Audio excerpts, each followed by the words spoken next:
Your backyard fruit tree produced maybe 15 pounds of cherries last summer, and you told yourself that was fine, that was normal for a young tree. But here's what nobody mentioned when you bought it. That same tree, pruned correctly right now in late winter, could give you 45 pounds next year. Triple the harvest from the exact same tree, same soil, same sunlight. The difference isn't fertilizer or some expensive treatment.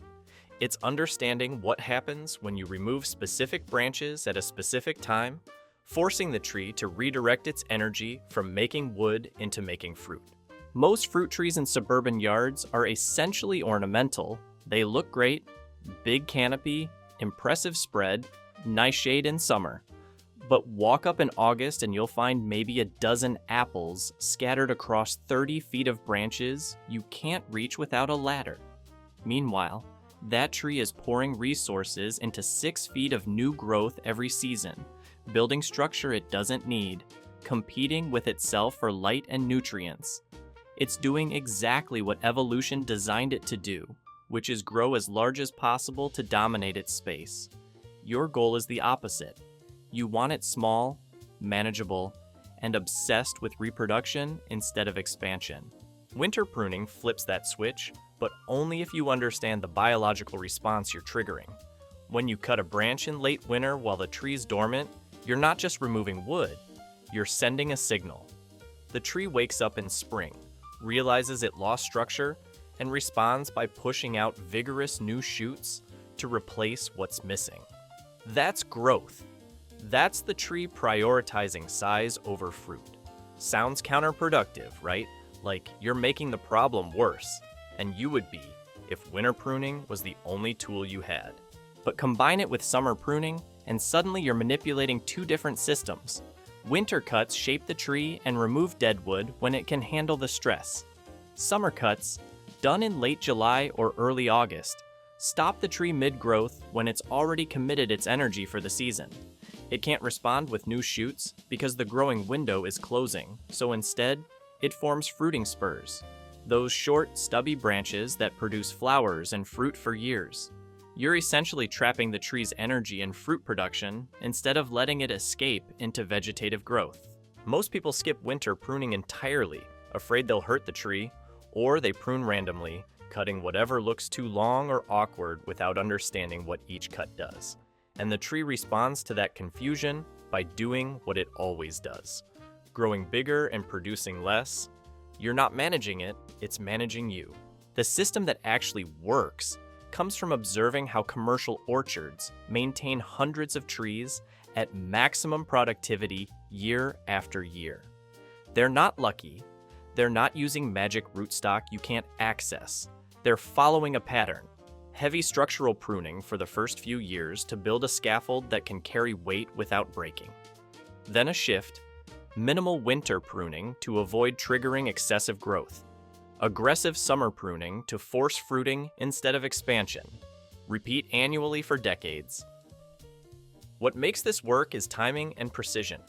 Prune too early in winter when it's below 20 degrees, and you risk killing branches because wounds won't heal in extreme cold.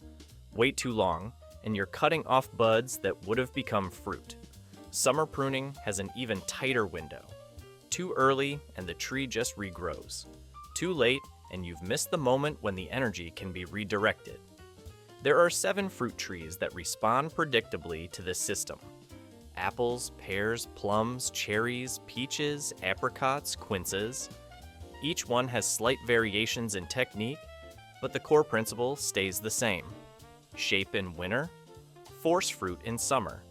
And the scaffold form you choose determines whether branches snap under a heavy crop or carry it easily for 30 years. Starting with apples, because if you only have room for one tree, that's the one that rewards pruning more than any other. Apple trees tolerate aggressive pruning better than stone fruits, which means you can establish a strong scaffold in 3 to 4 years without worrying about killing the tree. The shape you're aiming for is a pyramid. Central leader with evenly spaced lateral branches spiraling around the trunk, each tier shorter than the one below it. Picture a Christmas tree, not a vase. Why does that matter? Because long horizontal branches snap under fruit load. Short-angled branches flex and hold. When you prune an apple in January, you're removing anything dead, diseased, or crossing inward toward the center.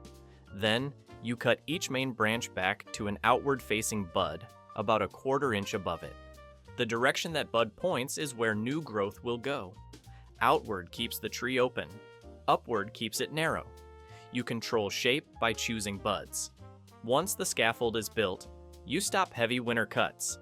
Year 5 onward, you're only removing dead wood and maybe shortening 1 or 2 branches that are getting out of hand. The real work shifts to August. That's when you shorten new growth to 6 inches on main branches, 3 inches on side shoots, 1 inch on anything smaller. The tree can't replace what you cut because it's running out of growing season. So it converts those shortened shoots into fruiting spurs instead. That's the shift from wood production to fruit production. And it happens because you forced it, not because the tree decided on its own. Pears follow the same pyramid method, but grow more aggressively than apples, which means they need harder pruning early on to control size. After that, lighter winter cuts and the same August shortening system. Plums and cherries are stone fruits, so they need wound sealant immediately after cutting to prevent silverleaf disease and bacterial canker. You prune them the same time as apples, but you paint every cut with commercial tree paint or any oil-based coating. Plums also throw up suckers constantly, long vertical shoots from the base or trunk that will never fruit. Cut them flush every winter or they take over. Cherries grow tall fast, so your main job is keeping them under 15 feet by cutting back the central leader annually. Otherwise, all the fruit ends up where you can't reach it. Peaches and apricots get shaped differently. Open-centered goblet instead of pyramid because stone fruits need maximum sunlight to ripen properly. You remove the central leader entirely and build the tree around 3 or 4 main scaffold branches spreading outward. Every winter, you shorten side growth to 6 inches to encourage fruiting spurs close to the main structure. And you're ruthless about removing any branch showing disease, because peaches get leaf curl and apricots get canker, both of which spread fast if ignored. Quinces are the easiest.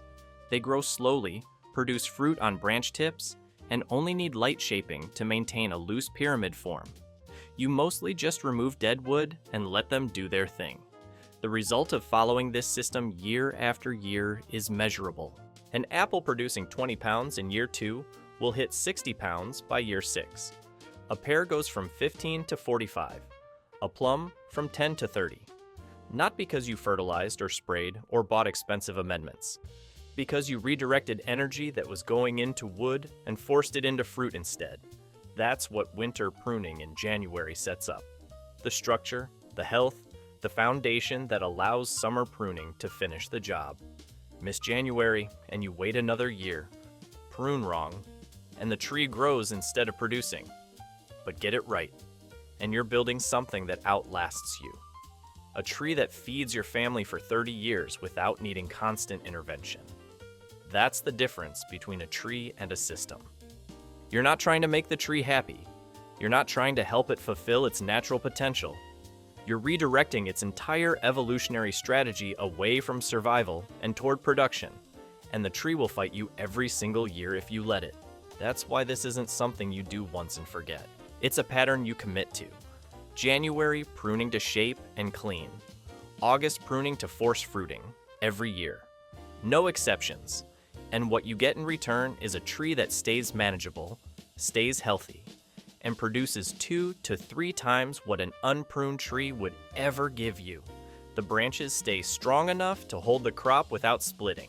The fruit stays within reach instead of clustering at the top of a 30-foot canopy.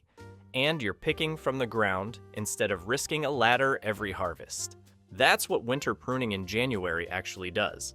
It doesn't just improve next summer's crop, it builds a system that compounds year after year, turning a decorative plant into something that justifies the space it takes up in your yard. And the only question left is whether you're doing it this month or waiting another year while the tree keeps growing in the wrong direction.